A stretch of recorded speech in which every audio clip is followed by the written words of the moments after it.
Welcome to the Unstoppable Recording Machine Podcast. And now your host, EYAL Levy. Welcome to the URM Podcast. Thank you so much for being here. It's crazy to think that we're now on our 5th year, but it's true. And it's only because of you, the listeners. And if you'd like to see us stick around for another 5 years, there are a few simple things that you can do that would really, really help us out. And I would be endlessly appreciative. Number 1, share our episodes with your friends. If you get something out of these episodes, I'm sure they will too. So please share us with your friends. Number 2, post our episodes on your Facebook and Instagram and tag me and our guests too. My Instagram is at EYAL Audio. And let me just let you know that we love seeing ourselves tagged in these posts. Who knows? We might even respond. And number 3, leave us reviews and 5 stars, please, anywhere you can. We especially love iTunes reviews. Once again, I want to thank you all for the years and years of loyalty. I just want you to know that we will never, ever charge you for this podcast, and I will always work as hard as possible to improve the episodes in every single way possible. All I ask in return is a share, post, and a tag. Now let's get on with it. Hello, everybody. Welcome to the URM Podcast. I've got an awesome episode for you today. I've got some guests who have been on before, and if you know this podcast, you already know them. If you've been living under a rock, let me just tell you, Mckenty is Director of Operations at URM, longtime co-collaborator of mine, and you might know him from his YouTube channel and podcast, the Punk Rock MBA. He's a brilliant dude. I've also got Jesse Cannon, who has been on this podcast a number of times, and he's a producer, mastering engineer, and author, and he produces The New Abnormal, a top 50 podcast on the all podcast charts on Apple Podcasts. He also hosts the YouTube channel Musformation, where he teaches musicians to go from 0 to 10,000 fans. And finally, last but not least, I've got my friend Johnny Minardi on, who is the Vice President of A&R at Elektra Music Group. And that counts Fueled by Ramen, Roadrunner, some others. He also runs Self-Titled Management, which manages the careers of some incredible producers and mixers such as Will Putney, Nolly, Steve Evans. This is a great episode. I'll stop talking.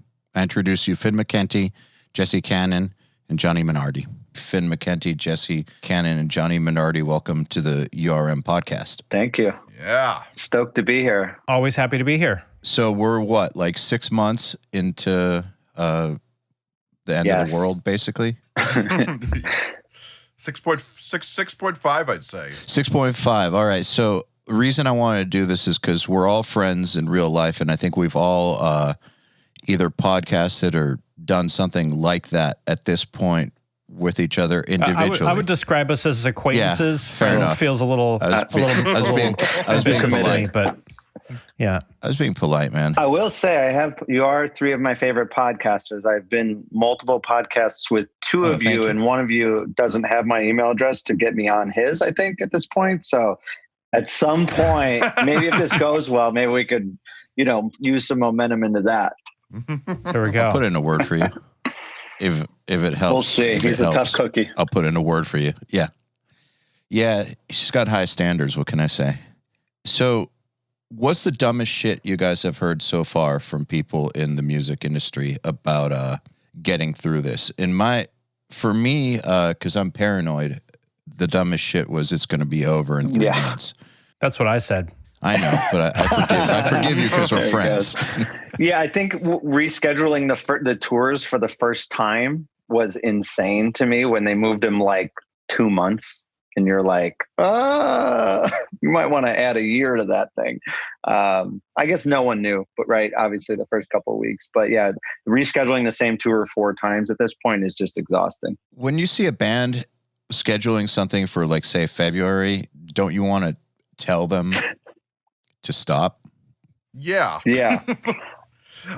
I as much as I want to tell them to stop when they say that they're not going to release music till this is done. That was the dumbest, actually. That's the better point. Yeah. That'll help. That was the dumbest thing I'd heard, that people were holding their records for a while, for not only a while, but until it's done. And then it was like, then they eventually just fell behind because it just felt like now you can't. It's impossible to do that. You can't survive. Did you actually see it mess up people's momentum? I don't know if there's a particular case. I think I saw wide open lanes at radio because we weren't stopping, but everyone else was. Every A-list artist was holding their singles, thinking it was over in 2 months. And we just kept running them through. And we were like, oh, look at us run up the chart while everyone else is tiptoeing around. Huh. So that felt good.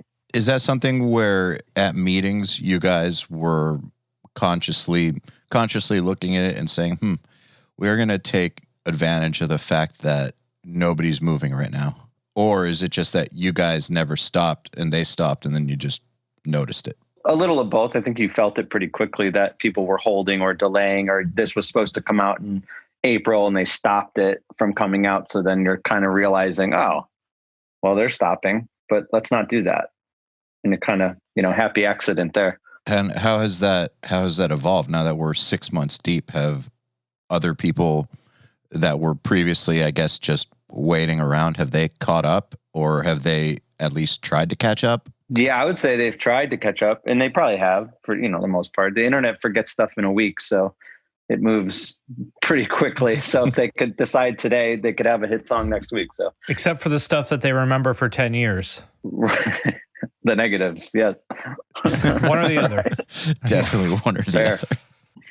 Yeah, I can't wait for that. There was a really good meme that I saw from this account that I love called @JewelSexual.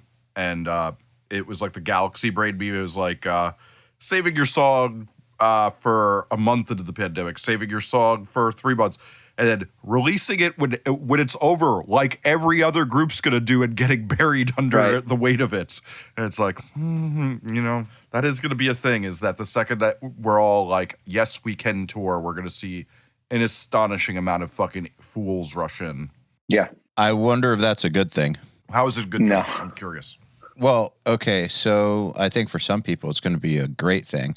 But what I'm just wondering is maybe it's going to be an overload, but at the same time, don't you think that the public might have a bit of, I guess, more of an appetite for it at that point? I definitely agree, but there's only so many. They'll be over it within a week. Well, I think there's also just only so many bands you can fit into a club in a day. Like, one of the biggest things is like, I keep having people say to me like, oh, we're going to tour once this is done. I'm like, technically all the venues are going to be booked with huge bands for a while. Or not they're not there. going to book you, and they're not going to book you because you're not the first choice of who everybody's been missing.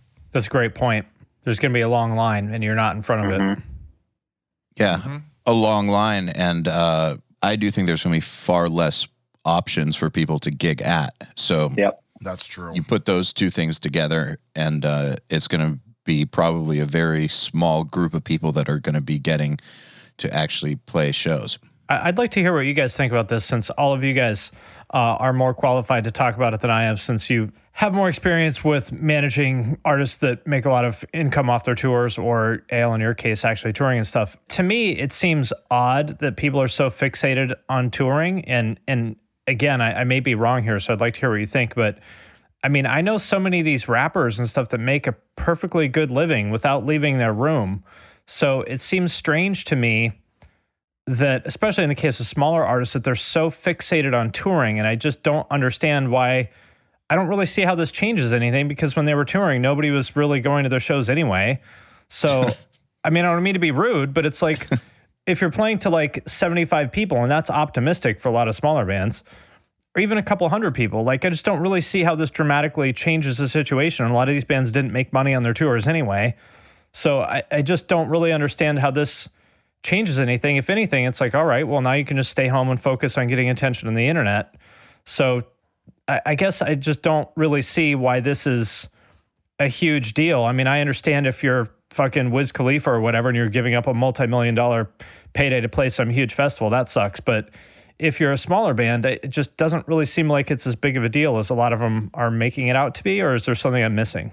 No, I actually agree with you. Yeah, I don't think you're wrong. Go ahead, Jesse. I think you are wrong, and I'll explain why. So I manage 4 legacy bands, 2 of which we're planning on touring during this. And what we have to remember is that the consumption levels with those rappers you're using as an example, a low-level rapper is bigger than a big punk band. Yes. So they get so much more. So like 2 of my acts have on Spotify over 100,000 monthly listeners, which most people would be fucking thrilled to have. And it does generate good income. Obviously, I divvy up the income. We have our own record label. I see all the numbers. We get 85% of the profits. But with that said, because they're legacy acts and they've both been around for 20 to 25 years, their touring revenue is gargantuan. $30,000 for Riot Fest type stuff. And like, Yeah, I understand in those cases, like that makes sense to me. But I'm saying for like a band that was breaking even or maybe clearing a couple grand on a national tour anyway, which is most of them. Yeah, as compared to any number of like 22-year-old rappers I know that have a couple 100,000 monthly Spotify listeners that have been making a living off of streaming for years. Yeah, I mean, I think the other thing is that rock bands, it's so hard for them to get to a good place without a label still. That really is. I've been really into that William Gibson quote, "The future's already here, it's just not evenly dispersed." Mm-hmm. And that quote, I think, is very representative in that there is so many genres of music where you're seeing people who, you know, literally just got high and accidentally hit upload on SoundCloud and then have 1 million views. And they're like, oh, right. Shit, they wake up in the morning. Like, that is a real thing that happens. Like, oh, dope. I'm rich. But that is not a thing that happens in rock. It's never happened once, probably, actually, in rock. Yeah, I mean, that's the better way of putting it. And so the point being, like, the amount of work and then the profit split of the 4 to 5 ways in rock, sometimes even worse. Thankfully, no ska bands are getting popular now. That's one of the good things There's about this. There's a lot of good reasons for it. Yeah. That's a different Let's be thankful for something. Think, yeah. It's a silver lining. But the point being, that makes it so unfeasible for rock bands. It's kind of unbelievable. And, you know, like... Yeah, but was it feasible with the exception of, like, the ones that you're talking about, who you would manage, or the ones on Johnny's label? So with the exception of those types of bands, like the 100,000 other rock bands or metal bands and punk bands who don't make jack shit off of anything, really, like, what does this change? You're talking about like a tiny, less than 1% of rock bands right now. Well, less than 1% of rock bands make a living off their music. Sure. Yeah. That is correct. But if we're going to focus on the ones that had, let's call them on the 30,000. Like, I remember when I started in the 90s, we'd say it was 30,000 records you made a living on. Now, 30,000 monthly listeners does not. You're still holding a day job when you're off tour. Right. Now, I don't think that those two things are exactly alike in number, but if, like, let's say that applicable size, I will say that I think that there's a very overly represented complaining class that is really distorting the reality most people have about streaming. But with that said, if depending where we're taking the temperature, is it better than 10 years ago? I'd say it's negligible, but 1999, unbelievably more compensated for less fans. You could be literally selling 10 to 15,000 records and not having to do a day job back 1999. I have a question for you guys also. I've thought about this quite a bit. I believe that the problem is drummers. Wow. Very because Let's hear it. No, really. Full stop. Yes. And acoustic drums, I think, are the problem, because that's the only thing stopping rock artists from putting shit out at the pace that people in other genres do. Like, you know, Johnny Frank from Bill Murray, he puts out like 2 fucking albums a year. And it's because he records everything himself and programs all the drums. And anybody could do that, but, you know, recording drums really is kind of a capital intensive thing and time intensive thing that makes it difficult to put music out at that volume, and also requires you to have a drummer and all that stuff. So to me, like, the Johnny Frank model is the future of a rock band, or any of these bedroom gent bands, same thing. Right. They could program all their shit. You know, maybe it's 2 people, a vocalist, and then someone who does everything else, whatever. But, you know, I think the acoustic drums are, kind of the structural blocker there. And it's interesting to me that there's this stigma against programming drums. And it just seems to be another case of rock bands getting in their own way. If they would just understand, look, if you want to record acoustic drums, by all means go for it, but understand that that's going to hold you back from a lot of opportunities. And it's kind of a structural issue you're creating for yourself. It's been proven a few times actually in the metal world that you can get away with it and not lose credibility. Meshuggah did it. They put out an album with programmed drums. Fear Factory did it. However, and I think maybe it's more of a metal problem than a rock problem, but still, I think nobody wants to think that they're listening to something fake. So if they can figure out a way to figure out the challenge. Doesn't matter, Well, why do they care? Why do they care? I don't know why they care. That's a deeper, more pointless conversation. I mean, and what percentage of people, the only difference is the fucking cymbals anyway, because everything else is so edited and sample replaced that they're fake anyway. It's like the cymbals are the only difference. Well, I'm just saying, if you can figure out a way to do it where you don't lose credibility, you can overcome that problem, because it's been proven, even in the dorkiest of genres, that you can get away with it if you can prove your credibility. But Finn, to your point, if any band isn't successful or putting out music faster because of the drums, you're fucked anyways. Like, if you can't figure out, figure out how to get an album's worth of drums by next Friday, outsourcing, doing it yourself and sending out, or literally just hitting someone up and being like, can you do this for me and send them back? Then your band is fucked anyways. Pay Anoop Sastry and he'll bang them out. Crazy. Or just get them fucking like you said, programmed and deal with it. Like right now, there's no rules more than ever. And credibility aside, we can get into that. If you're worried about credibility, you're fucked anyways as well. Well, yeah, metal is fucked, basically. That's crazy. I will, and I don't know how this happened because I'm usually not the contrarian, but I'm going to be contrarian. No, you're never the contrarian. Okay. Let me explain why you're wrong. A book by Jesse Campbell.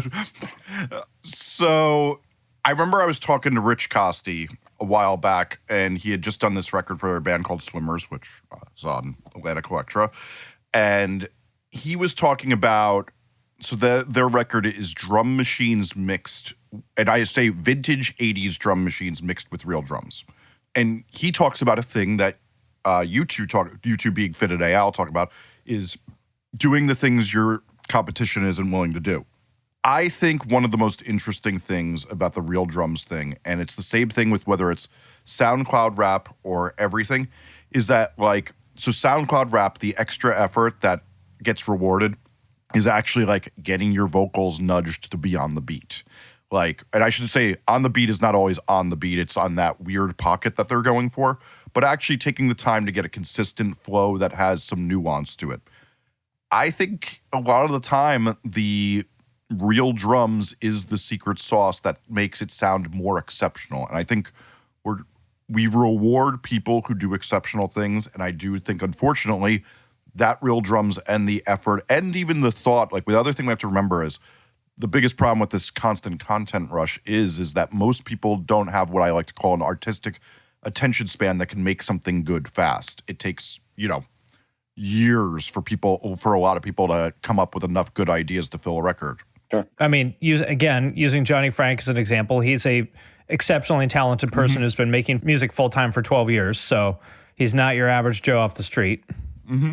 Sure. Yeah, I hear you, Finn. I just think that if you start telling every single artist that they just can't do that sort of thing or whatever, do you think it would be better for artists to just basically dumb their music down? I'm not saying that Johnny Frank does, but that would be dumbing it down for quite a few people. Do you think that would be better? What would be dumbing it down? Dumb down their product just to put it out faster or something?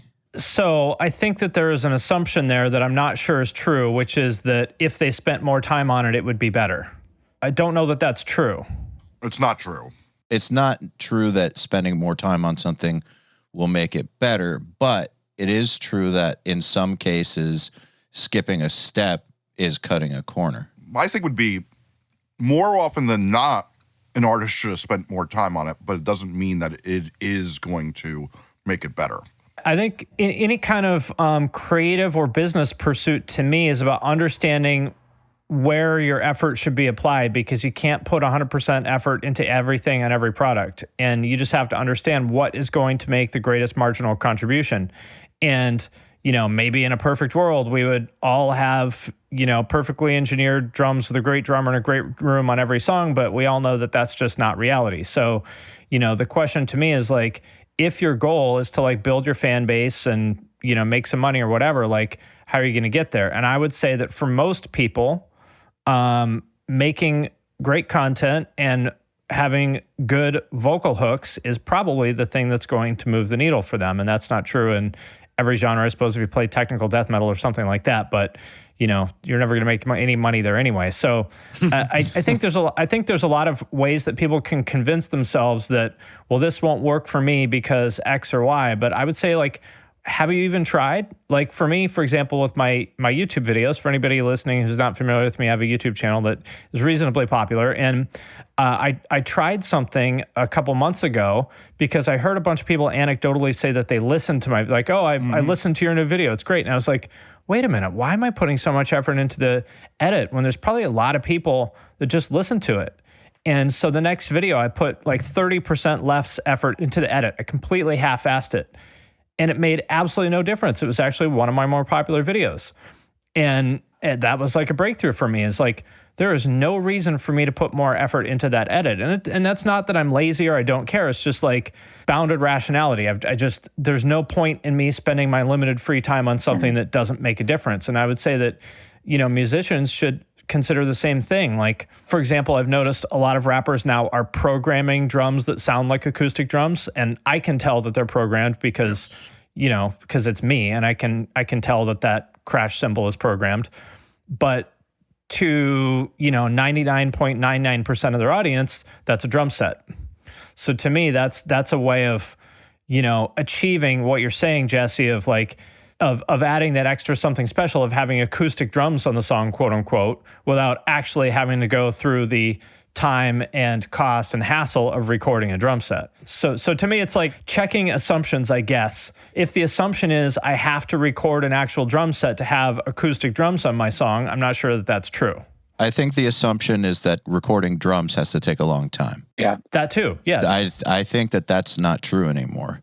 I think that's my point. Back when I was recording, it took forever. Yeah. So I come from a world where recording drums took forever. But since I have stopped, and a lot of people like Anoop, who you brought up, have become people who people just hire to record their drums for them and send them back. There's a bunch of little studios like that all over the world now, run by amazing drummers, where they have these perma setups that already sound great. They're already tuned. They're dialed, and they learn the shit on the spot. It's a lot like session players used to be, in the 70s and 80s, but I guess the modern form of it, there's a lot of these, like, especially right now. You send Anoop or Alex Rudinger, whatever the fuck you want, and they'll record it exactly the way you programmed it and send it back to you, and it's going to be great. And it's going to be better than programmed. So, but I think, so then the assumption is more, what is it that wastes a bunch of time? And assumption is that recording drums wastes a bunch of time, but I don't think it has to at all. Jesse, how many days do you spend on an album on drums if you're doing 10 songs? Like back in the day or now? Now. We should say my setup is that since I have a engineer, he edits while I produce the drums. And what I usually say is five songs per day is usually what I can do in 10 to 12 hours. So 2 to 3 days on an album. Yeah. So, and that's with me doing a lot of reconsidering writing and things like that. If like, I did a record recently where the drummer, I didn't change one part and we did all 12 songs in 7 hours because he was amazing. Which is rare, but I would say 2 to 3 days on an album. Yeah. Usual case is 5. That's faster than programming. Yeah. That's a good point. That's a lot faster than programming. But we're missing something when we say that's faster than programming, is because that person usually wrote most of it beforehand. And that, if we put that into the case, I don't even want to think how long these bands are inefficient writing absolute boring bullshit, but that's a different story. I'd be curious, Johnny, is there anything you tell artists not to focus a lot of time on versus focus a lot of time on when you're doing development? That's a good question. I mean, it's obviously case by case. To me, It drives me absolutely bonkers when we get into mix notes and mastering notes, which I didn't know mastering notes was a thing, to be honest, because Oh, yes. fucking insane. Oh, yeah. Doesn't make any difference to 99.99% of any human being with ears.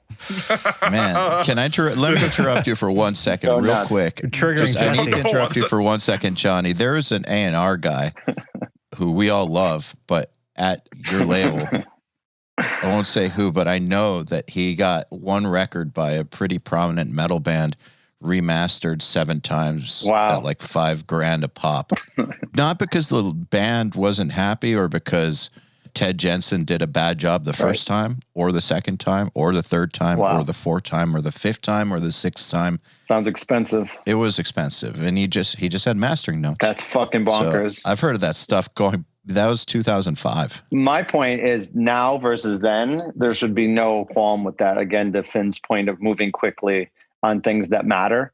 So kind of to your point, Jesse, I feel like those bands are, I think, afraid. And that's what I think you were kind of saying, is they're afraid to like let things go into the world because then they have to be judged on them.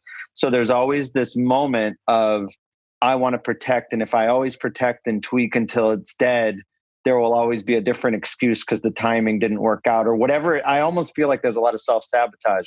So for me, outside of technical musical ears, which I don't even think I have in great ears on any sort of technical studio thing ever, what I like to do is make sure the band psychology, it makes more sense and that they're confident in letting go and like saying, this is great. And I'm like, I don't need an 11th or 12th version of this song.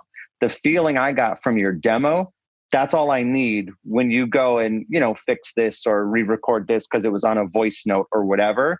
If you can match the feeling, I don't care what the final product sounds like in a lot of cases. And 99% of stuff doesn't go to radio, which is when you really only have to play their game of, it's got to be, well, if it's in between these two bands, it's got to like kind of play the game of Neil Avron mixes and Ted Jensen masters if you're going to alternative radio. You know what I mean? Like there's definitely some rules. But yeah, to me, Jesse, it's just kind of like, don't spend time worrying yourself to death. And you could pivot so fast in this world that you could put out a song that is fucking terrible and no one would remember it 7 days from now. Like literally. And it happens with people. I had a conversation when fucking Fall Out Boy put out the Ghostbusters song that none of you have probably even heard, but it came. I don't even remember. I don't know what you're talking about. On the re-release of Ghostbusters 2 years ago, they did, because it was their childhood favorite movie. No one remembers that movie either. Exactly. So they did the updated theme song, and it wasn't great. It just wasn't. And I think maybe they knew that going in and they tried it. A week later, no one even knew about it. And that's all right. You just did it for their own self-satisfaction and then they're through it. And now a bunch of people are going to go listen to it, but whatever. So sorry to reopen a wound, but yeah, that's my point is like, just let go, just like do shit. You make a good point. Like the downside of quote unquote failure is almost nothing unless you're like, I mean, if Fall Out Boy can like swing and a miss and survive it, you're going to be fine. Be just fine with no one paying attention. It's a lot easier. So it's like, yeah, it's a great point. How do you talk an artist off that ledge though? Because it's kind of a neurotic sort of thing when that self-sabotage of gotta make this thing better. Oh, there's this excuse. Oh, it's just, if we just fix this snare. Oh, it's just the mastering just a little too hot in this one part. It's just clipping just a little too much. Oh man, just the low end's just not right here. Or God, we've got to rethink that chorus. Whatever it is, you're right. It's typically a neurotic. Well, I'm right. It's typically a neurotic thing. How do you talk them off that ledge? Because it's not a rational place they're coming from generally. Plus, they don't have the perspective to know that their shit's fine. Right. It's based in your relationship with them. They clearly, if for me, talking specifically from an A&R, I've convinced everyone that I work with to sign a major label contract, right? So right then and there's some level of trust, of experience, and betterment of whatever it is, right? Whether it's we share this or I'm protecting them from the big, bad, scary world, whatever that is, we have a trust. So yeah, it takes a long time for certain artists. Some artists are like, you could say some of the things I just said to you, and it's a pretty sobering feeling where they're like, fuck, you're right. And they let go. And it actually, whether I'm right or wrong, to your point, Finn, failure is just the next step to get to the next thing. Because if it was going to fail, us tweaking the mix wasn't going to make it succeed in my head. I don't think you can ever say a song took a shot and it had a poor mix and that's why it didn't become multi-platinum. I mean, if you can name one, I would love, but you know what I mean? Like it just feels like the minutia of things. And when I get stuck with a band, I have a lot of these bands that want to move faster. And if you want to sit and stew in it, let me know when you're done doing that. Right. And then they'll start to feel like they're getting laughed. You'll actually say that? Yeah. Fuck yeah. They are. Because they are. That's awesome. Well, I love that. First off, no one has time for the bullshit. So I give so much respect when if I call someone and say, hey, I need so-and-so to work on this album I'm getting ready to start putting together. And they say, they're not interested. I'm like, cool. Thank you. Like the bluntness of that, I'm gone. I'm already on. But when it's like, oh, checking schedules, because they're just too much of a pussy to say no, you just kind of like, we'll check, we'll look, well, maybe then, it's like whatever. So to me, when I can be like move forward with my artists, I think it's out of respect for their time, my time, everyone involved. I'm sitting in meetings every week trying to update people about this artist's progress on whatever we're doing next. So if I can't give a straight answer and I go, I don't know, they're writing songs, like who gets excited? Who knows what that means? Is it a week? Is it 6 months? So for me, if I could just say like, when you're done stewing in this problem, if you want my advice, here it is. Talk to whoever you want to talk to about it and come back to me and let's get solutions moving. And like, let's just start banging out the rest of it. Can I tell you something that just happened to me and Finn that is interesting on this topic of just being straightforward? And maybe we can talk about this for a little bit because this is a thing in the music industry that I wish people would just understand how to do more. So we got turned down by an artist for Nail the Mix like a couple months ago, an artist that would have been really cool to have. Typically, we don't get turned down by artists. Like I would say it's 1 in 20 or something. It's very rare, but every now and again you get turned down, obviously. In this case, though, the artist was really, really cool with Nail the Mix and really loves what we do, but didn't feel it was right for the branding, their own branding. And so the leader of the band for a valid reason, exactly. But he didn't hide behind his manager or any of that pussy stuff that people do in this industry. The leader of the band called me to tell me straight up what his reasons were, why he was doing it, and he just wanted to be straightforward and not waste time, not mince words or anything. And like my respect for that band and that situation is huge. And at first, when I told the producer that happened, the producer was like a little mortified that me and the artist had that conversation, or that he was afraid that it would have ruined his Nail the Mix, that the artist turned me down to my face. But actually, it gave me a profound respect for the situation, since so few people in this game will just up and say no will just say, no, I don't want to because it's not my thing. Yeah. If people would just say that, how much bullshit would we save? Insane. Hours a day. No question. Hours. Why do you think it's so hard in this industry? I mean, there's even a term for it. It's called the California no. I've never heard that. Blasco told me that one. Yeah, Blasco told me that one. That's just like the punting it down the field and scheduling and rescheduling. It's like, we're going to do this thing. Yeah, let's figure out a time to put this project together. Hit me up whenever. Yeah, sounds great. Yeah, hit me up. Yeah, let's talk about it in a few weeks. Yeah, cool. Yeah, I think in a couple months I'll be good to do this thing. It's the California no. I like that. That's a nice thing. What I think is no one likes confrontation, obviously, right?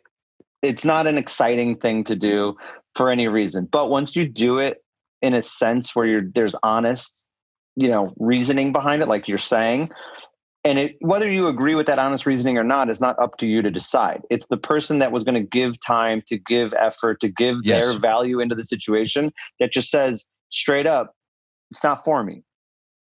That's it. That's the end of it. Why would you want to beg that person to do it if it's going to be half-assed or uncomfortable, whatever? So whatever the situation may be, I think and again, I hate being the guy that's the get off my lawn generational guy, but I just think when your life is a computer and a phone, you don't learn the thing, right? Like you just don't. When I deal with 16-year-old, 15-year-old SoundCloud rappers and try to get to know them, they don't even put their face on the screen when I'm FaceTiming with them.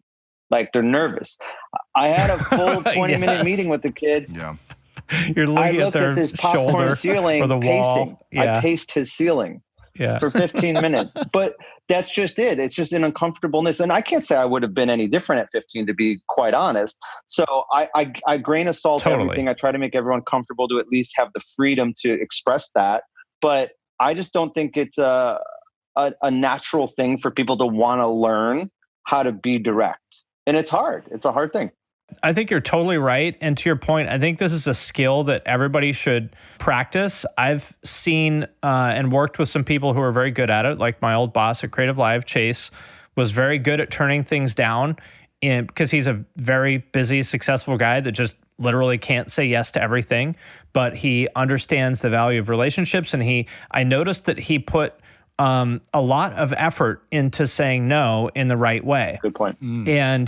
And it's pretty simple. It's basically the same way that this band said no, is he would just thoughtfully explain in a couple sentences why he was turning it down. Just like, hey, it sounds like a really cool podcast, but unfortunately I can't say no to everything. And I'm sure you understand that I have to prioritize the ones with the bigger audiences. If you grow a little bit, get back to me and maybe we can do it. Yeah. And who can be mad about that? You're like, yeah, I know my podcast isn't that big. I understand why you would say no. And if you're going to be mad about it, that's your problem. So I think that's a skill to practice, is just like articulating to the person and just be real with them. Practice articulating why you were turning it down. And if it's authentic, nobody reasonable is going to be mad about it. Yes. No, they'll actually respect you more. I actually see it different than a skill. I see it as a muscle that needs to be kept in shape. So my example of this is that, for example, I've had far more relationships than my girlfriend, particularly ones where you fight all the time. So she's very scared of the confrontation, and I have to pry it out of her. Whereas, she does one thing, and I'm like, hey, we need to talk about that right the fuck now. I can't even get the words out fast enough to start dealing with the situation that's going wrong. And as well, so I managed 2 bands that were really successful 10 years ago, and then I stopped managing bands for a long time, and then I picked it up again. And what was so funny to me is my confrontation of contentious email muscle had dulled, whereas my record production one. So somebody emails you something like, I don't like that your artist is doing this. We had an agreement, something like that. And I don't talk, my bands don't like me talking about them by name, but to call one of the singer of 3 of the bands I manage a controversial artist is the understatement of the decade. Okay. And we get a lot of things, and it's so funny because when I first started doing it again, I just I'd stare at that email, and I'm an inbox zero every day type of guy, and I'd leave emails in there for 2 weeks because I was so out of shape. Mm-hmm. And the longer you leave it, the worse it gets. Yeah, and then 10 months later, now that I've been managing this band now, I'm it comes in and it's out of my inbox literally, and I don't think about it ever again. After 1 minute, it's I open the email, I start typing, and then by the end of the day, if somebody brought that up again, I'm like, oh, was that yesterday or last week? I don't even remember, because my muscle's super in shape now. And it was really out of shape, and I think that's the thing people have to remember. And it's also why, with Johnny, I was saying, with talking to these artists, when people are like, should I talk to this record label? I'm like, do it as just practice. Even if you're not interested in them, just start getting used to talking to people about your career and about what you're doing, because it's basically like dating. You start to learn what's good and what's bad. Sure. And for anybody listening, this is not just old man stuff, you got to learn how to talk to people on the phone. Yeah. This stuff actually will make a meaningful difference in your career, because I'm sure we all know lots of people who are very talented, but we oftentimes don't work with them because it's going to be a pain in the ass. It's going to be difficult. They're slow to respond. They're flaky. Fuck yeah, I can think of someone right now. Yeah, we can all think of that person. On the other hand, there's people who are maybe not the most talented, but it's going to be super easy to work with them, and they get to the front of the line. So this is stuff that can make a real tangible difference in your career. It's not just old men yelling at a cloud. So we've had maybe I'm just going to say 250 different producers on the URM podcast at this point. And without fail, because I try to ask every one of them this, because I'm trying to prove this point.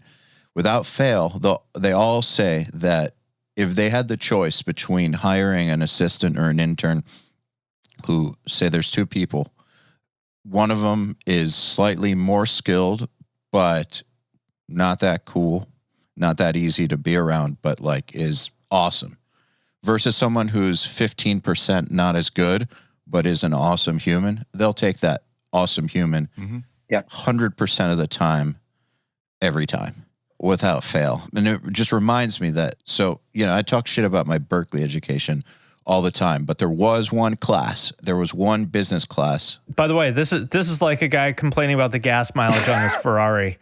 It's like, Dude, the passenger seat's really, really lumpy. Dude, Berkeley's not, it's not great for actual music industry stuff. The Ferrari's not as good as the Lambo. I mean, it's okay. Talk all the shit you want. It's not. It's good if you want to be a good musician, I think, but it's not. I think that if a school was actually designed to get people in the music industry, they wouldn't be able to survive because it would have to appeal to like 10 people a year or something. There's no way you could have a large school like that makes that kind of money and actually gear it towards, let me rephrase that, get them into the record industry. Yeah. What is the percentage you think that actually turns over? I don't know how many people go to those schools. Tiny. 2%? I think there's like 3,000 people a year at Berkeley when I was there. So I think that's correct from when I got the job offer. That's what they told me.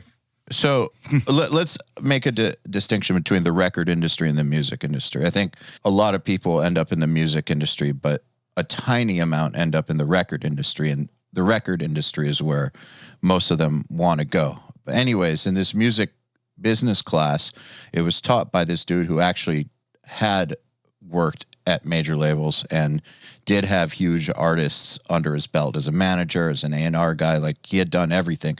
And the first thing he said, which is still true in my opinion, is this is the most relationship-driven industry in the world. If you don't have relationships, nothing is going to work. It doesn't matter what. So that's what needs to be your main focus. And so when I think about how bad people can be at communication in this industry, it bums me out, because I find that that's the one thing that makes relationships better. That's the one thing that can really, really move the ball towards the goal line faster. And it's one thing that people are really, really bad at. So I don't think it's just old guys saying you should be better at communication. It actually is like the thing that you could do that could make a massive, massive difference, all other things being equal, in my opinion. That's great. Yeah. Hey, everybody. If you're enjoying this podcast, then you should know that it's brought to you by URM Academy. URM Academy's mission is to create the next generation of audio professionals by giving them the inspiration and information to hone their craft and build a career doing what they love. You've probably heard me talk about Nail the Mix before, and if you're a member, you already know how amazing it is. At the beginning of the month, Nail the Mix members get the raw multi-tracks to a new song by artists like Lamb of God, Angels and Airwaves, Knock Loose, Opeth, Meshuggah, Bring Me the Horizon, Gojira, Asking Alexandria, Machine Head, and Papa Roach, among many, many others. Over 60 at this point. Then at the end of the month, the producer who mixed it comes on and does a live streaming walkthrough of exactly how they mix the song on the album and takes your questions live on air. And these are guys like TLA, Will Putney, Jens Bogren, Dan Lancaster, Tui Madsen, Andrew Wade, and many, many more. You'll also get access to MixLab, which is our collection of dozens of bite-sized mixing tutorials that cover all the basics, as well as Portfolio Builder, which is a library of pro-quality multi-tracks cleared for use in your portfolio, so your career will never again be held back by the quality of your source material. And for those of you who really want to step up their game, we have another membership tier called URM Enhance, which includes everything I already told you about, and access to our massive library of fast tracks, which are deep, super detailed courses on intermediate and advanced topics like gain staging, mastering, low end, and so forth. It's over 500 hours of content, and man, let me tell you, this stuff is just insanely detailed.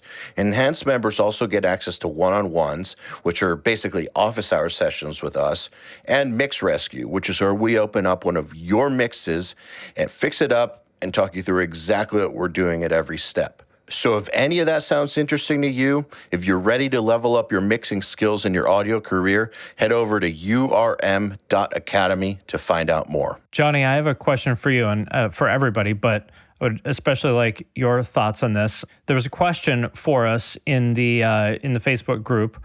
I'm paraphrasing here, but it's essentially like, what can artists do with live streaming? That's basically like, everyone's doing these live streaming shows or live streaming whatever. Like, what should artists do with that? I have a couple thoughts on that, but you would probably have a more informed perspective on that than I would. So I'd be curious to see what you think. It's such a weird thing because I felt like the gold rush was happening so quickly in the pandemic that then it chilled out and now it's being done better and bigger, if that makes sense. I think when it first started, it was these janky setups, living rooms, garages, and whatever. And I'm not saying that in like you fucked up way. I'm saying it in like people were just rushing, and just being like, I got to be first and get moving and talk to my fans and see what's up. Which is cool. Yeah, exactly. And it kind of died out for a minute and then it came back. I think the one that I saw most recently that seemed the most successful was the Under Oath ones that happened. And there was like a lot of little buzz around how great that one was and how professional it was. And we had a couple early on with like Code Orange because that was like right away because their CD release show was happening. And then it wasn't like the day before. So they said, fuck it, we're at the venue. Let's just rip it. And luckily the team put together these incredible transitional videos. I think for the majority, ask your fans what they want. That's it. Like that is the only thing that you need to do as a band. Ask your fans what they want. I used to manage William Beckett from Academy Is, and when he was off the road, we would do a weekly stageit.com concert and we would have a theme every week because we knew his fan base, regardless of how big it was, the ones that were interested were really interested. So we would do these like, the next week is Saves the Day covers only. The week after that is B-sides from the big first record. The other one is, like holiday music around December. Like we would do these things and he would make $2,000 a week on it. And it was like for a guy off the road, you know what I mean? It's like just asking the fans and if they start showing up and then tweaking and tweaking and tweaking. To me, just announcing a live stream, doing it one time and stopping it is the wrong move. Like that's like a thing where you're going to put so much effort into one thing. I think right now it's consistency and momentum, but also being flexible and not like having an ego to where you're like, what do the fans want? Like me as a fan, I don't give a shit about any of my favorite bands doing a live stream. You couldn't get me to pay $10 to watch my favorite band do one right now. It's just not exciting to me. Maybe I'm spoiled. I've been to enough shows, like whatever it is. I don't care either. Exactly. And that's not a knock at anyone. I mean, I work at a label where every one of our bands is putting together some sort of, whether it's behind a paywall or not, whatever it is. But to me, you got to speak to the people that want something from you right now. And they're bored as fuck too. They're at home. They're excited. Maybe it's worth all of it, and release limited merch lines with it, release a vinyl variant with it, release all of these other interesting things around these events. So I don't know if there's like a particular piece of advice outside of know your fan base well enough. And if you don't, have the confidence to ask them what they want and be okay with whatever the answers are. I have noticed something, okay? Because I started the Riff Hard podcast and now starting to talk to artists every week as well.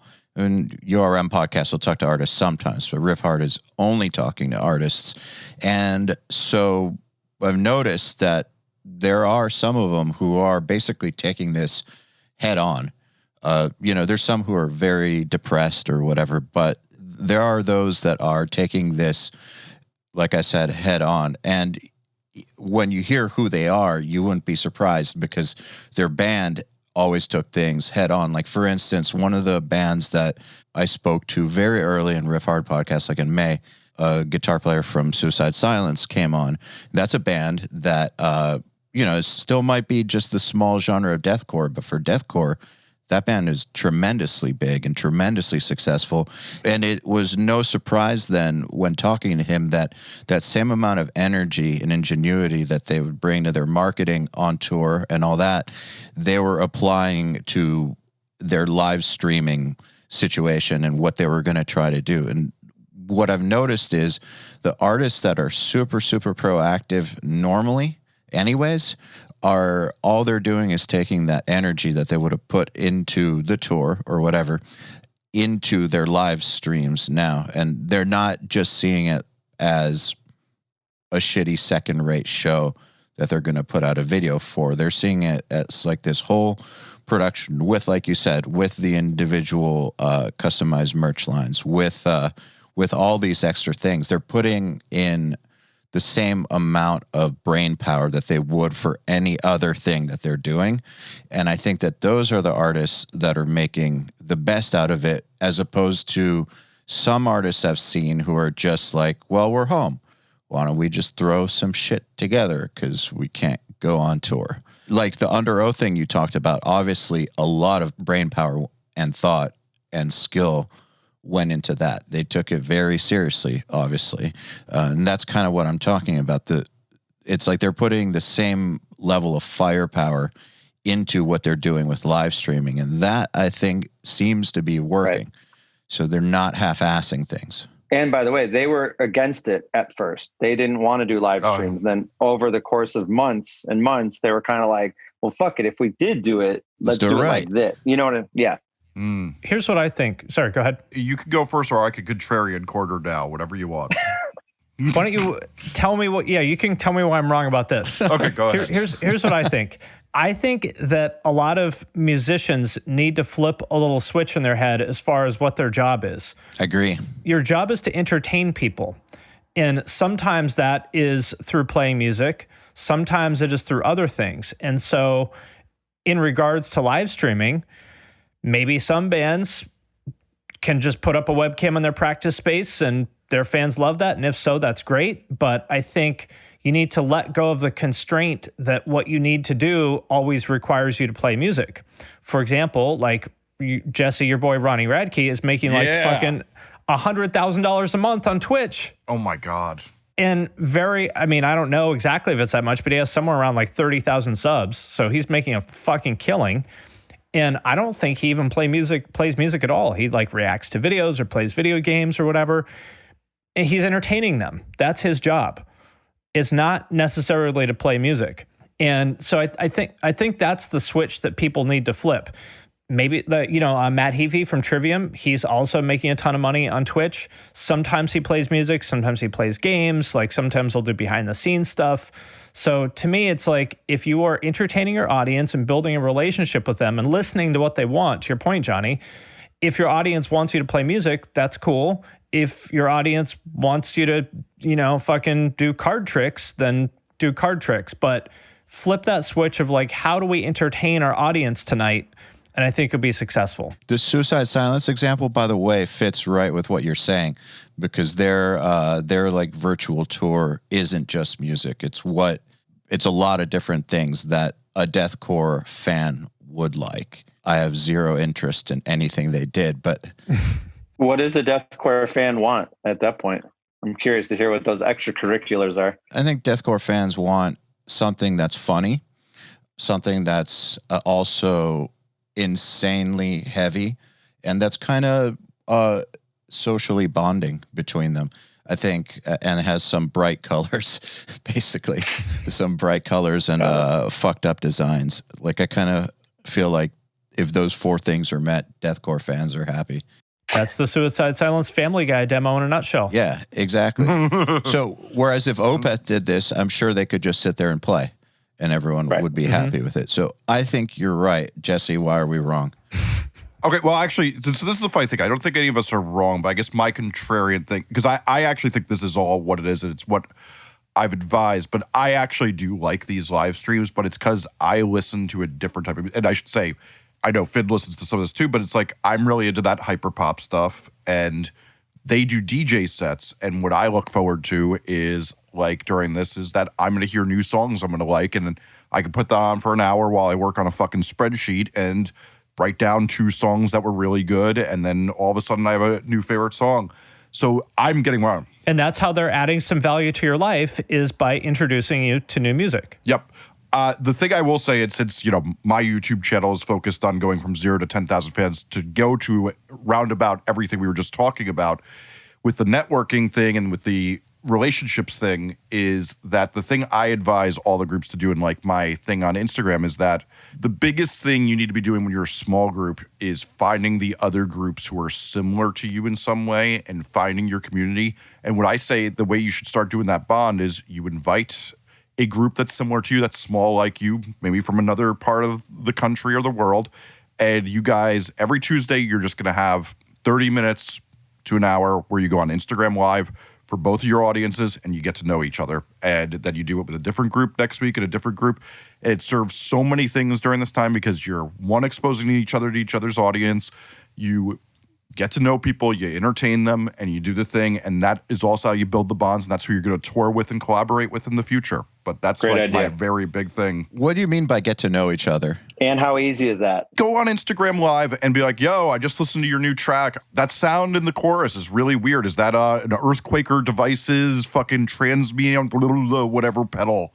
Like, just talk about what your audience will want to talk about. If you're music nerds, talk about the fucking G minor 7 or whatever. If you're So the artist version of what URM does with our people. Yeah, like, just get to know Do it each to each other other. in It's some easy. way. Yeah, just get to know each other in some way, entertain it, and then it will also cue the fans, like, this is a group you should know in their community. They're in my community. You like my stuff. It's just a nice cue. And like, what I also say is, like, do that, then like make a fucking YouTube playlist and a Spotify playlist, put that other artist in it and share that and tag them all the time.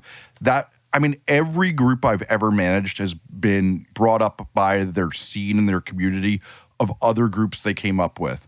And this is how you do that in the modern era. And the fact that so many of them miss this, particularly in rock, is like literally head desk for me every day. Yeah. Jesse, who have you signed to your hyperpop label that you're going to start?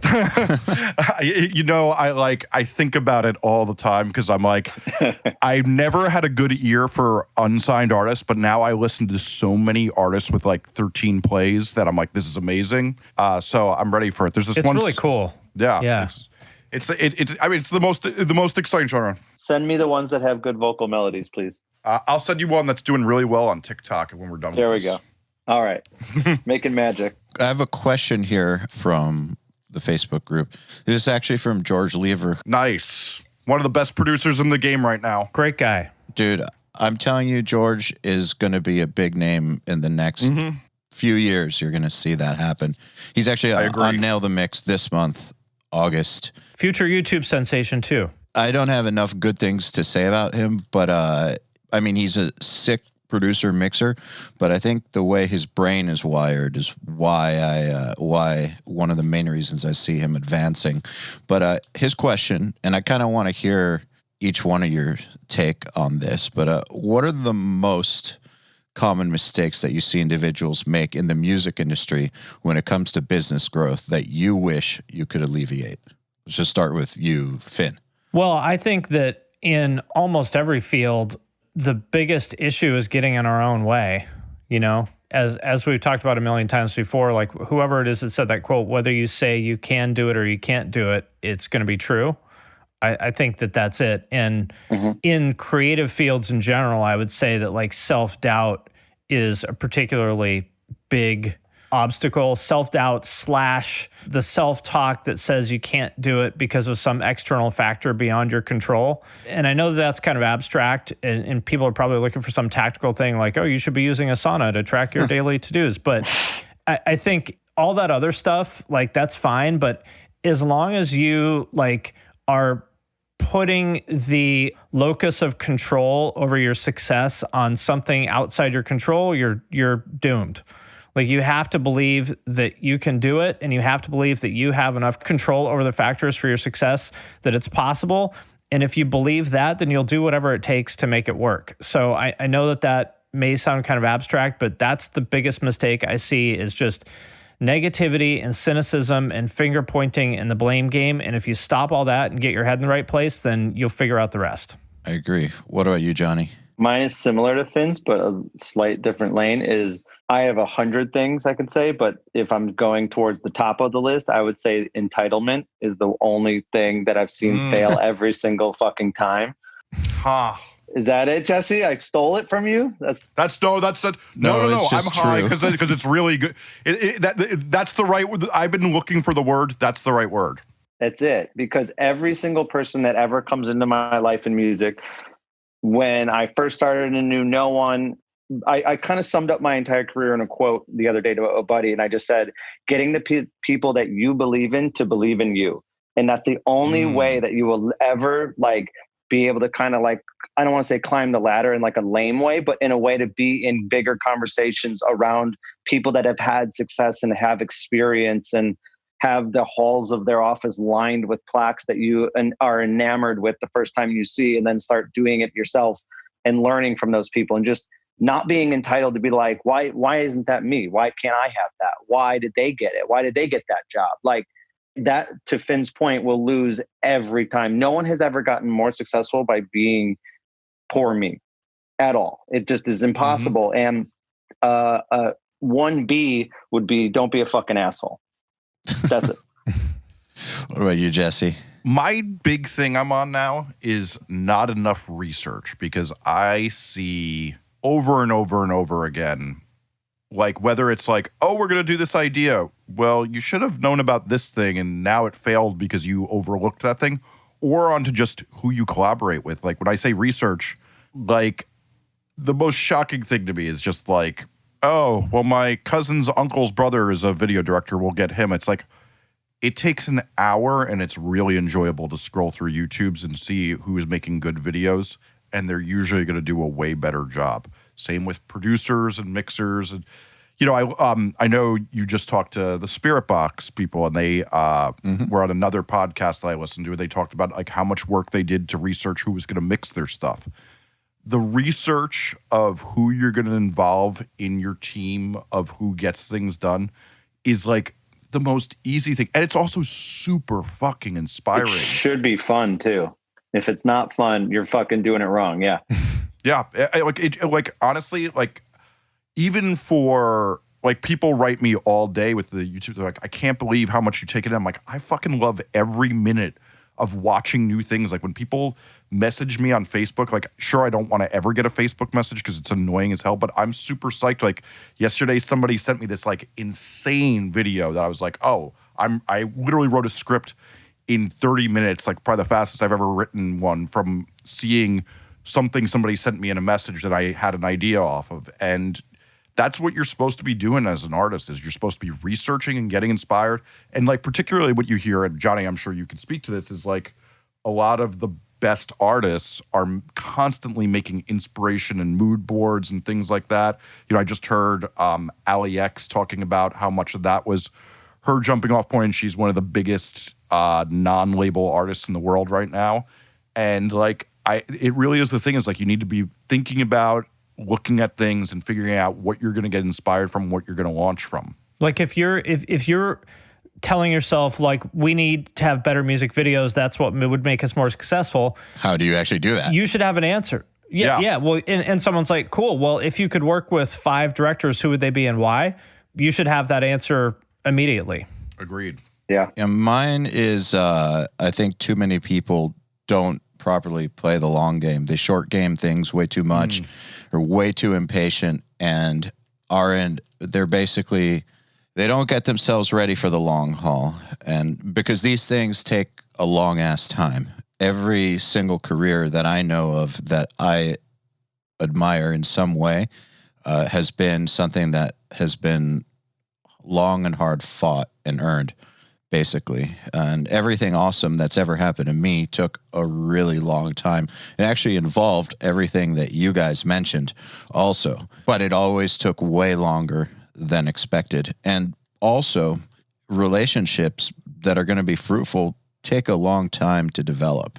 They don't just get handed out, especially in this industry, because there are so many bullshitters, so many people who will waste your time, that I think anyone who has something good they can bring to the table is going to be protective over that thing. And so in order for you to actually earn it and get that, it takes time. I think that that's something that I see people just not grasping too much or enough. Sure. I'm going to add something that I think kind of touches on everything we talked about. And this is going to sound like such an asshole thing to say. I don't mean it that way at all. But like, I really I encourage people to Google more. Mm-hmm. Oh, yeah. It sounds like such an asshole thing to say, but really a vast amount of the questions people ask me or that I see people ask you, Jesse, I know this is true of EYAL, probably true for you too, Johnny. Like if you spent, I don't know, 3 minutes Googling it, you would have an answer. Mm-hmm. And the reason I think it's important is not because like, oh, I'm so important, don't waste my time. It's more like, feel free to ask me some questions, but you should make them count. Like when you have access to somebody, make sure you're asking them a question that only they can answer that you couldn't answer on your own. I used to own don'taskmebefore-you-google-it.com so I could just send people there. Managing bands back in the day, I used to have the conversation of, if you couldn't get a hold of me, what would you do? And then they would say, well, I would have then walked up to the ticket counter to ask for a different flight. I'm like, cool. So next time, pretend you can't get a hold of me and then do that thing. And then if you run into a brick wall there, you've got my number, right? But it's 3 a.m., you're in Japan. So like the shit, I can't help you. I'm not in Japan. I can't walk up and explain shit. So that's, to your point, it's just spending that extra couple minutes and effort. And again, it's avoiding confrontation, all of it. It's like, it all comes to a head. And we're like, please do something for me. And you're like, no, that's not how this is going to work. So to the one that you said, Finn, about getting your head in the right space to actually believe that things are possible, I have noticed this my whole life, actually, that when it comes to believing that good things are possible, a lot of people either relegate those to it only happens to other people, or they think that it's just this luck thing, or they tend to swing the other way, which is like thinking that huge things are just going to happen to them, like boom, like it's just going to happen. Like, what did you do in order to fix your head and get yourself to realize that you were capable of doing cool things? I will tell you the specific example of this. I'll tell you exactly when it happened, and I think you were there. I think I was, actually. Yeah. So in 2017, we went to a convention, the ClickFunnels convention. ClickFunnels is a company that makes a piece of software that essentially is like landing page designer, more or less, kind of targeting like these like small businesses, like the kind of people that sell like flashlights on Facebook or whatever, these kind of, kind of riveting, corny.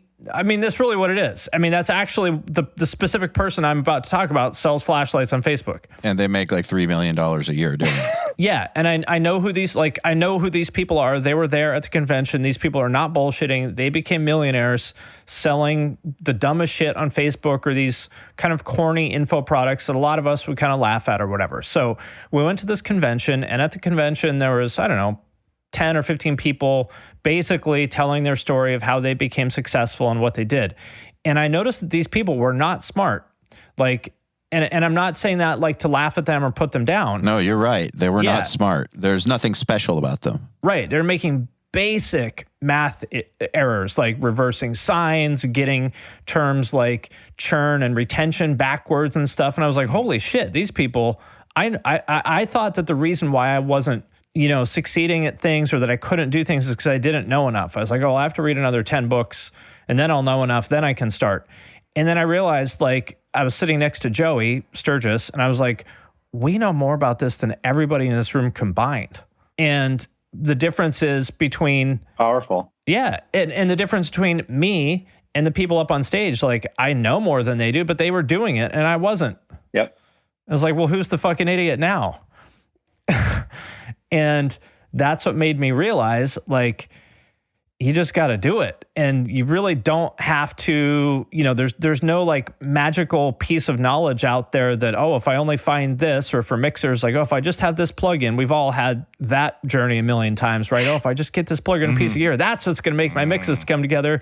You get it and you're like, oh, that didn't make any difference at all, did it? Or maybe made it 5% better. So that's the moment that I realized, and I went back to Creative Live where I was still working at the time, and I told Chase about that, and he was like, and he said something that was like very simple, but powerful to me. He looked at me and he kind of smiled, and he's like, "You don't have to be smart to get rich."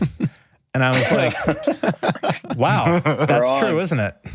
So that was the moment for me that just flipped the switch. Yeah, it was. I was there too, and my switch was already flipped, but still I had a very similar experience to you watching that. I was very wowed by how successful these people were and how not like what this romantic version of an entrepreneur that everybody worships is. I think that some Stanford PhD. Like, these people are fucking high school dropouts. Like, like when people think of like great artists, great rock stars, I think of these like eccentric geniuses who are just wild people. Or you think of the entrepreneur, you think of an Elon Musk that's like living this crazy life and wants to colonize Mars and like having threesomes with Grimes at Johnny Depp's house. Yeah, exactly. Wow. Stuff that's totally foreign to just about every other human on the planet. And so you think of success and you think about it's not reality. And then you go to something like ClickFunnels and it's like, holy shit, these dumbasses are fucking crushing it just because they followed through. Yep. It's pretty powerful. Can I explain my moment of that? Because I think it'll translate with these. I'd rather you didn't. No, okay. Next. When I was working at a record store for years, and I always wanted to just like get involved, and I didn't know any. I lived in suburbs of Chicago, Illinois, and when I saw my friend's band named Knockout signed to Fearless Records, and Fearless had At the Drive-In and a bunch of cool shit, I was like, my friends just got signed. I knew they were good. I watched them develop from not being good to being good. I know everyone involved, including the small producer, which was Sean O'Keefe at the time, all of these other people. And I was like, if I would have just done something, I could have been involved in helping them. But I was just a guy going to their show and buying a shirt every 2 weeks because they were my friends. So then it was like, the next one I find, I'm going to do the thing. I'm going to do all the things in front of it. And I did. And that's exactly how I started doing a record label. And then the second part, and I think it's good because it's like, if you see someone make it in a way, making it, whatever it is, you go, what the fuck? Like, I'm just as smart as that person, if not smarter, like you're saying. And from that point, the second part of it is when I heard the song Saturday by Fall Out Boy, where the singer goes into falsetto in the final chorus, I was like, oh, that's how you get on the radio. And it all made sense to me. And then they still close their shows 18 years later with that song, every show. So when I heard it in my bedroom, a demo version of it, I was like, aha. Like, you just need those little minor moments to be able to go, I could do that. That's the guy I just saw piss his pants 2 weeks ago. And he just signed a major record. You know what I mean? Like, it's when you can normalize something, that's where the light bulb comes out. I had one in 2015. I guess my switch has been flipped my whole life about being able to do this stuff, but there have been some things that still seemed crazy. And I remember in 2015 when URM was coming together, I had like big ideas for what I wanted it to do, but it was still just like a podcast, and I had some Creative Live courses, and it was no nail that mix hadn't been invented or anything. And I saw an article, I think in like Forbes or Business Insider or something, with somebody who did online education. They like talked about how much he was pulling in. And I was like, not thinking, oh, he shouldn't have that or anything. I was just thinking, if he has that, why don't we? Like, is this the person we know who had that month where he made 30 or 50 grand or whatever it was? It was like 70 or 80. You know what I'm talking about. Nice guy. Yeah. But like, why I'm thinking, if he has that, what are we doing? Like, there's no way, there's no world in which we shouldn't be doing way more. And so it just kind of, that flipped my switch as far as URM goes. Like from that point on, it was just like, I don't know. Like, and I had already had big thoughts, but it was seeing that just gave me some perspective, I guess. It was a similar sort of thing, but I just want to be clear that it was never like he shouldn't have it or fuck him for having it or anything like that. Yeah, it shouldn't be jealousy. It should be inspiring. Yeah. Absolutely. With this person in particular, he has been putting in the work for like, 7 or 8 years now? Absolutely. Consistently without ever missing a beat. So I think that's the common thread with all of these is like people just putting one foot in front of the other. You know, as they say, hard work beats talent when talent doesn't work hard. Yeah, he's not a genius or anything like that. Right. And we can all think of lots of people who are geniuses and ended up kind of going nowhere because they didn't put in the work. Yeah, my college roommates, man. I hope you're listening. They're not listening. I doubt they're listening. No, I'm saying that because my college roommates were two of the most talented people I've ever met in my entire life. I would have put them among, up there with the great talents that I've met in the industry through, great people and bands I've toured with or have had the pleasure of working in the studio with or just know through this. Like, they were on that top level of talent, but they were such fuck-ups that they never did anything, ever. Their music career never went past that dorm room. They were way better than me, way fucking better at everything. They could sing, they could write, they could play in any style. They fucking looked great. They were like the complete package, and they were smart too. They were designed to be successful in music, minus one key little detail, which is they didn't work for shit, had no goals, and just were more interested in doing drugs and playing video games, I guess. But I've seen it where someone has all the ingredients minus the just doing it factor and goes nowhere. I'm sure you guys have too. Yeah, I guess the thing I'd add to it for me, what's been prevalent is I guess the backstory is, we talked about this a little, is that so since COVID started, I left Elektra where I was doing podcasts and I started doing a political podcast for one of the biggest news organizations in the world. And I have realized that through my career. So for example, like when I met Steve Evans, who is my favorite producer, it's like I knew how to do drum edits and I knew everything about Pro Tools when, there was only hundreds of Pro Tools in the world at that point. And with this, I've been studying politics as my hobby for decades, and I was then prepared when an opportunity walked my way. But the other thing that I really do believe is that what we've all also had is that we all had an education beforehand. And when I say an education, it's really just hard work, being dedicated to looking at different things. Like EYAL, when you were just a record producer, you were always studying other things. Finn, you've always been involved in interesting businesses and learning new things and learning different disciplines. Johnny, you've always studied music to a degree. And it's like that thing of like, showing up and doing that work every day is what has opened every door for me and made every opportunity to do it, because I'm dedicated every day to not playing the video game and doing something to better myself. Great point. Isn't that just part of your lifestyle? Oh, it's I don't, it's like one of those things I don't even have a choice. Like I tried to actually stop the other week because I was so burnt out and I couldn't even do it. Yeah. I did the same. I was like, I bought a Nintendo Switch. I was like, I need to like chill out more. Good luck. I'm going to buy a Switch and just give myself some time every night to just play a video game and be unproductive. Lasted about 2 days. And Yep. I haven't played it since. Yep. Dude, the last time I tried that, so it was in 2015 also, I was like, I need to do that. So I got an Xbox. 3 days later, I took it back. It's just like, this is not going to actually happen. Not going to work. Yeah, you can't trick yourself. I think there's an important point here. And actually, Johnny, it's exactly what you just said, is I think it's important to know yourself and understand whether you are the right type of person for the thing that you want to do.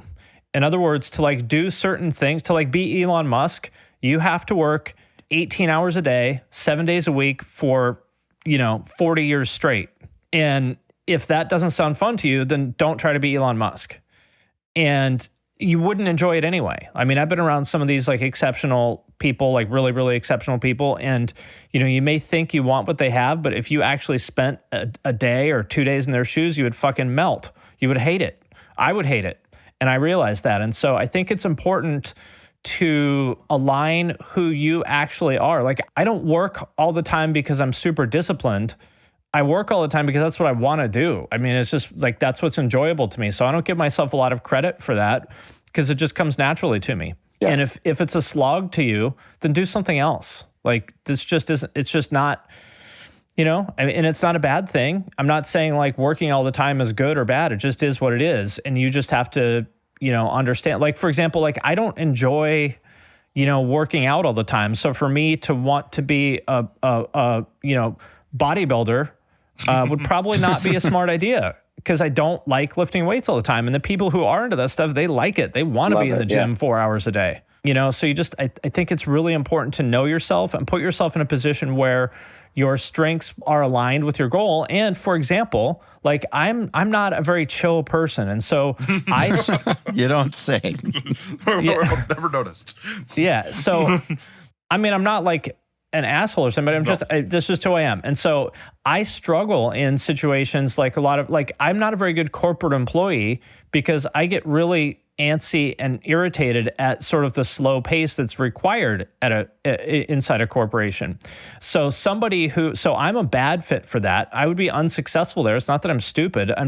My personality is not suited for that. On the other hand, somebody who is more chill and maybe isn't wired for like working constantly like I am, is a better person for that job because they're okay with moving slow and I'm not.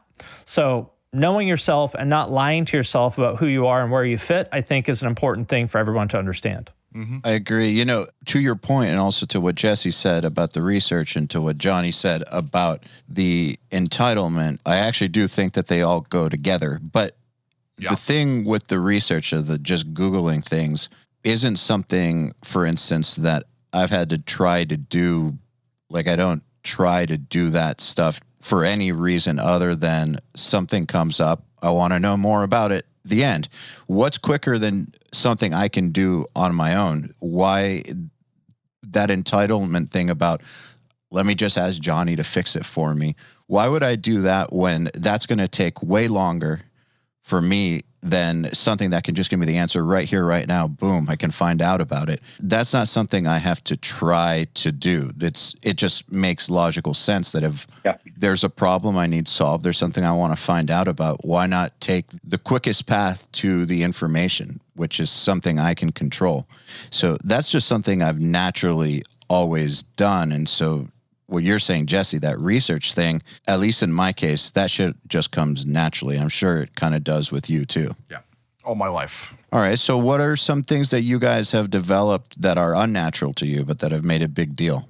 And is there anything? Most recently, reading, because I am the slowest fucking reader in the world. And I have, to my wife's, she fucking hates it, I have probably 25 books in this bedroom alone that I have not read yet. That I am just like, I see it, I buy it. And then I'm like, I'm a 10-page a day guy. Like, I'm just slow. And that's when I go further, it's because I'm looking at the quantity over quality of just accomplishing something and not absorbing it. So I have learned to pace myself and just do 10, put it down. But if I do it consistently, I get through a book in 2.5 weeks. You know what I mean? So it's like, you're cool. Like so I've found my pace there. So for me, it's not natural for me to be a reader. I've taken all of the speed reading suggestive tips and none of it clicks with my brain. So to your point of finding the information for yourself, we all absorb it so differently to where, like, if you asked me for help to go do something for you, you might not love the way that I reiterate those things back to you anyway. So for me, I love the quiet version of me approaching it, whether it be through a book or a 20-minute YouTube video. Thank you, Finn. Or just seeing something else get broken down a way that I go, I never thought about that. So that's the thing. If it's not natural, try all of the different ways, like, and just kind of like, to me, reading chills me out too. So I just like vibe with it and I soak in the information. And if a book sucks, I stopped reading it. Like, I think that's a hard thing too, That's a good people one. forget. You know what I mean? And people, when you buy a book, you think I have to read it. I have to finish it. But if I'm 100 pages into a 300-page book and I'm like, this book fucking sucks, I'm not excited to pick it up. I don't want to read it. It doesn't excite me. I'm not absorbing anything of quality. That's been a muscle that I've had to flex, and I've had to like learn, well, fuck it, just go donate this book. It's doing nothing for you. So that's mine. Short answer is reading. 2-hour rule was a great one. Somebody who reads way more books than me taught me years ago. That is, if you're not engaged after 2 hours, then it literally do not have guilt. Get it the fuck out of your life. Great. There's a million great books out there. You're never gonna have time to read all the great books that you should read. And when you find one that you do love, you go, oh, that's what it's supposed to be. That's exciting. Yeah. I couldn't put Bobby Hundreds has a book that he put out 2 years ago or something. I was literally ending meetings early to get another 20 pages in. And I don't do that. I've never done that. Great book. What made you want to pick that up? If that's not a natural thing that you enjoy, what brought that on? I've always been enamored with the Hundreds as a brand and a community and a culture. And it's very odd. I thought about it as I finished the book that I've never actually purchased anything from them in the 15 years I've enjoyed the brand, but I'm enamored. I love the Hundreds. I would never wear it. Exactly. But there's something about the culture and the positivity and the little bit of like politicalness to him, and just always saying the right things. Even during the riots in March and April, his shop got burned to the ground, and he goes, good, if that's what it takes to make change in this world, I'll take it. Like, a guy with that mentality, I think, can go so far in the world and teach us all really important lessons.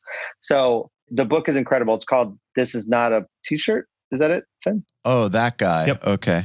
I got a copy of it right over here. Yeah, no, I have it on Amazon because I bought it right now. So fucking great book. So that to me, like, when a great book strikes you, it's a guilty pleasure to admit, but the first book that I actually couldn't put down was The Dirt.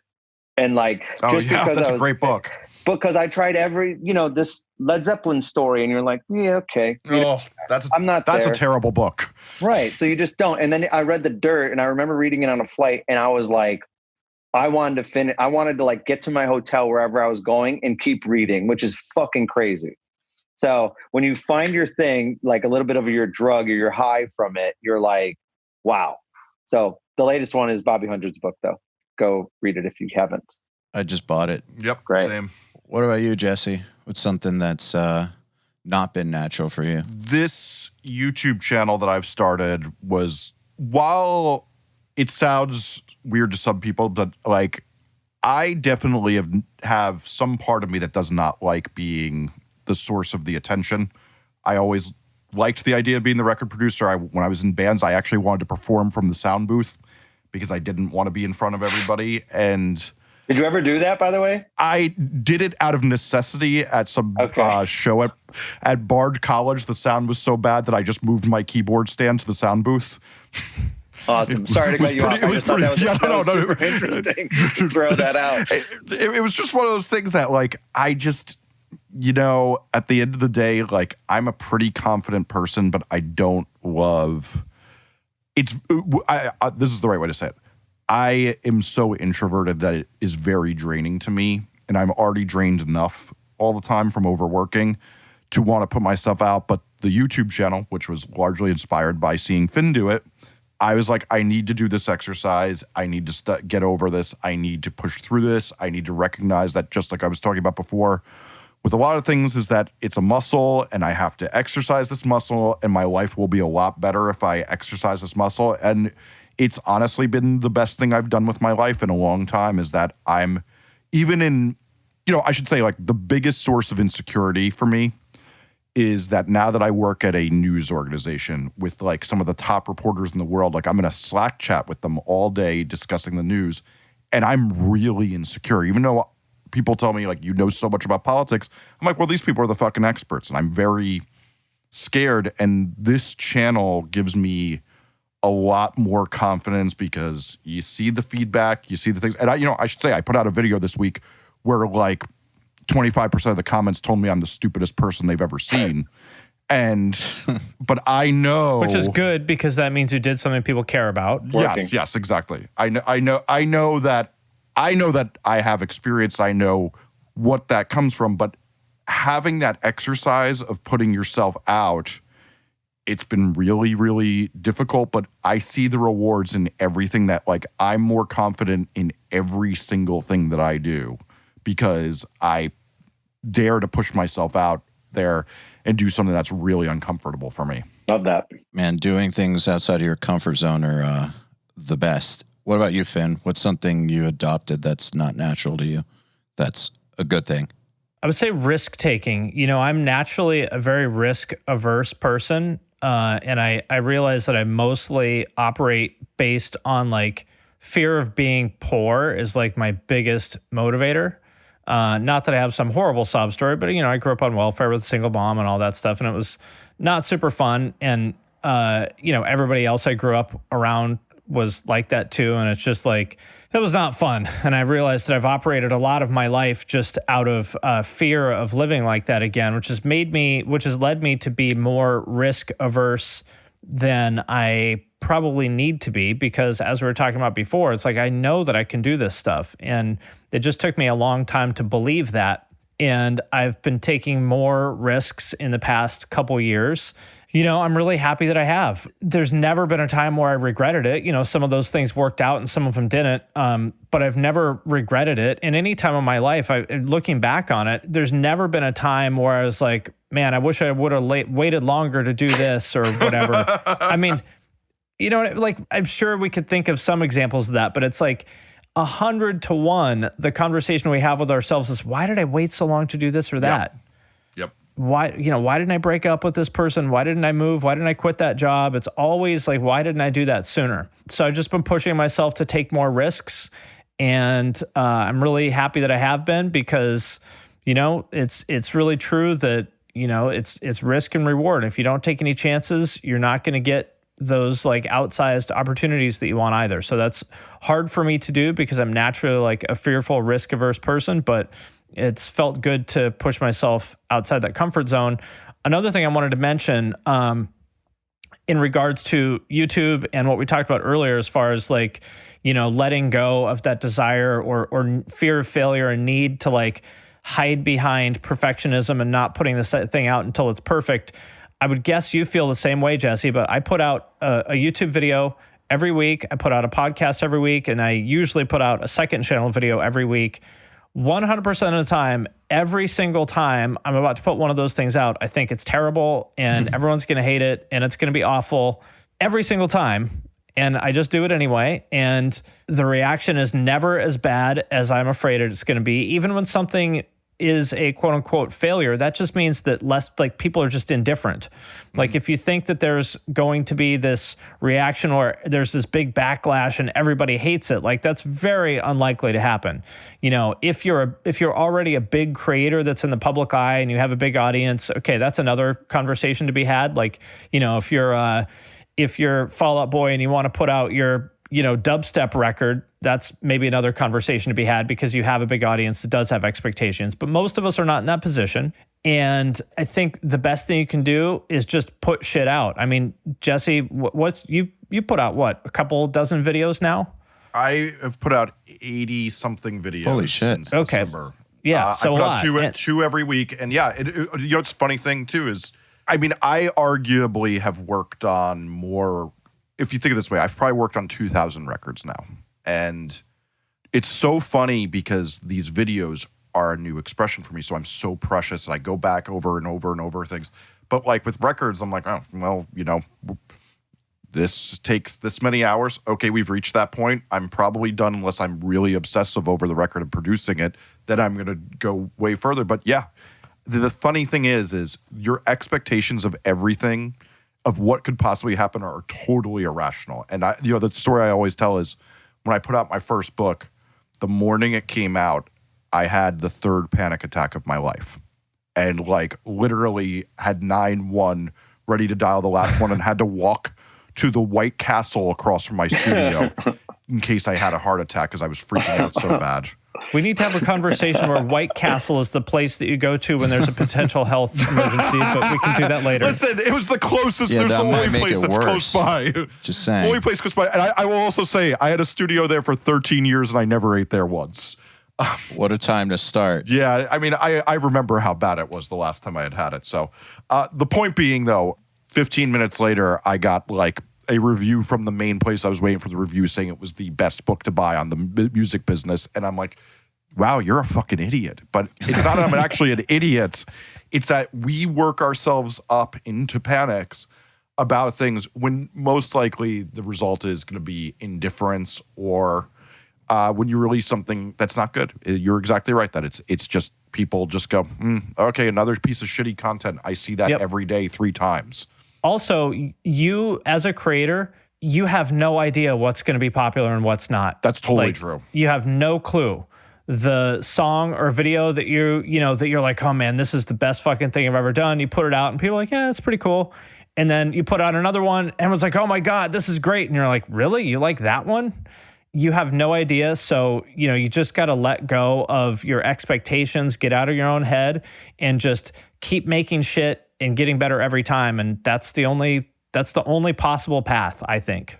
Johnny, I'm curious, since you work with people who are so highly elevated, I mean, you're basically at the peak of delivery that you can reach. What is the thing with that? With like, how bad are the nerves and how bad is the thing? Like, do you feel like you can predict pretty well at this point what's going to do well? Or do you think you've gotten better at that? Like my personal nerves or the band's nerves as they're releasing music? Probably both is interesting, but I'd be curious yours. I know what to expect. I have a better parameter on what window to expect something to fall within. So when I'm putting out a new, call it this kid Jaden that Finn and I have talked about a few times, when I'm putting that out, there's no doubt in my mind that it's going to be successful. Like at this point, we've just proven the path and the method and what it is and enough surrounding it and how it sounds is this, but better, right? Like every time we stack, it's working. It's things that I don't want to say there's nothing I do that's like wildly controversial, but there's definitely things that are like left of center for a major label to where when I'm going in with something like that and getting, I'm nervous for the bands. I'm never nervous for me. What's the worst that could happen to me? I get fired. Who gives a shit? Like, it's like, you know what I mean? Like, it's not my art. I'm the guy helping do things. So I'm more nervous for a band that puts their career on the line to do something time after time. So I almost take on some of their burden, what I assume their burden would be. And I also know their nervousness at times when we're like, should we be trying this? And it's like, what we keep saying is like, we won't know until we do. Right. Or if we've seen someone else do something similar and go, don't do that. Don't do that anymore. Like, let's come over here, So I think it's just, again, to Finn, your point of being risk adverse. I love that for certain things. And then there's certain things I'm like, who cares? Try everything. And like, if it doesn't work, you keep moving or you learn from it and do it better. Or every Thursday at 9 p.m. I'm scouring Spotify for what do we get? What do people think? Search Twitter when it comes out in Australia because you get feedback 10 hours early. Like I'm absolutely that guy. That's just my obsession with like wanting to deliver good news to the people I promised good things to more than it is. I'm never worried like, oh, someone's going to hate this and our careers are both over. Like that to me is like, I'm well beyond that brain power. I just won't allow myself to go there anymore. I have been there. So I don't know. I think it's a combination of all things, but to me, it's good to leave that behind. It's hard to. It's absolutely hard to. And when I was putting out records early on and it'd be crickets, I thought it was like I fucked the entire world apart and I don't know what I'm doing. You're an idiot. I can't believe your boss isn't firing you tonight, like this evening. You know what I mean? Like I just would go into a hole of that. Now I'm like, shit, that one didn't work. Why didn't it work? Let's talk about it. Let's talk to the manager. Let's talk to the artist. Let's talk to the head of radio. Let's talk to the head of DSPs and like really bring our heads together and be like, this is what happened. We didn't have enough setup time.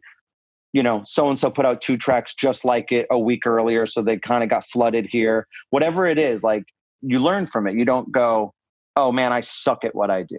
And even if I did suck and I was the issue with that release particularly, I take that and I'm like, my bad. Here's what we should do next time to avoid that. And I didn't think of it. I didn't think it through yet. You know, that whole feeling of if this gets fucked up, it's all over. I used to have that a lot, but I don't get that anymore now, like at all. You know, sometimes, for instance, we'll have we'll have a less good month on Nail the Mix or something, and no panic ever. Whereas I think at the beginning, I might have panicked, and definitely back in the band days or studio days, I would have those kinds of feelings all the time. Like, if we don't get this tour, it's over. Yeah. By the way, this is all another argument for increasing the velocity of putting out your music or whatever it is that you do. If you only put out one album every 2 or 3 years, that's a big swing at the bat. You know, like if I put out a video this week that doesn't do that well, it's like, well, that kind of bums me out, but it's okay because next week I'll have another one. More chances to win. That's part of why I don't get that feeling on Nail the Mix is because every single month we have another at bat. So even if there's a month, there's always going to be a month that doesn't do that great, but there's always next month. It's only 30 days away. Yep. Yeah. Kind of to what Jesse and Finn were saying. One of the most profound things I ever learned was on my first time touring in a bus. I happened to be sharing it with Unearth, just me and Unearth. The rest of my band was another one. And this was like in 2007, they had like this whiteboard up with the rules for the tour, like rules 1 through 10. Most of them were pretty funny, but rule number 1 was nobody cares. And that just stuck with me. I think nobody cares is just a good thing to remember when you're putting stuff out. I'll just say you're not Kanye. People are not watching your every move. Correct. Nobody cares. I'd argue no one's watching Kanye anymore. Well, even Kanye, like you said earlier, Johnny, if he does something weird this week, let's go. It's gone next week. Yeah, exactly. I guess my one thing that's not natural that I've developed is exercise habit, which is fuck yeah. I don't like it. But it's got to be at least somewhat natural now. Like it would feel weird for you to go back to doing no physical exercise, right? Well, okay, so right now, if the bitch voice comes up, like, don't gotta do it. I just do it anyways. And now it's just natural to work it into the schedule always. Like I don't have to try to do that. Like I just naturally work. I mean, maybe that's what it means for it to be natural, I guess. Like it's not an option to do nothing anymore. Correct. If I don't exercise, there's a good reason, as in like I am so worn down that I'm going to hurt myself. So I guess maybe it has become more natural, but there's still always that, God, fuck voice. I don't want to fucking do this voice. Whereas I think some people don't have that. I think some people, they've just done it their whole lives or something. So developing that as a habit did not come naturally, and it was a great thing. Great habit. Yeah, holy shit. Suggestive for everyone. Anyways, I want to thank you guys for coming on. I think this is a good place to end the episode. It's been a pleasure, as always, talking to you guys. You as well. Thanks for organizing. Oh, yeah. Oh, yeah. I learned a lot of ton of things. Thanks so much for having us. Thanks for doing it, guys. Okay, then. Another URM podcast episode in the bag. Please remember to share our episodes with your friends, as well as post them to your Facebook, Instagram, or any social media you use. Please tag me at EYAL Levy URM Audio, and of course, please tag my guests as well. Till next time, happy mixing. You've been listening to the Unstoppable Recording Machine Podcast. To ask us questions, make suggestions, and interact, visit urm.academy and press the podcast link today.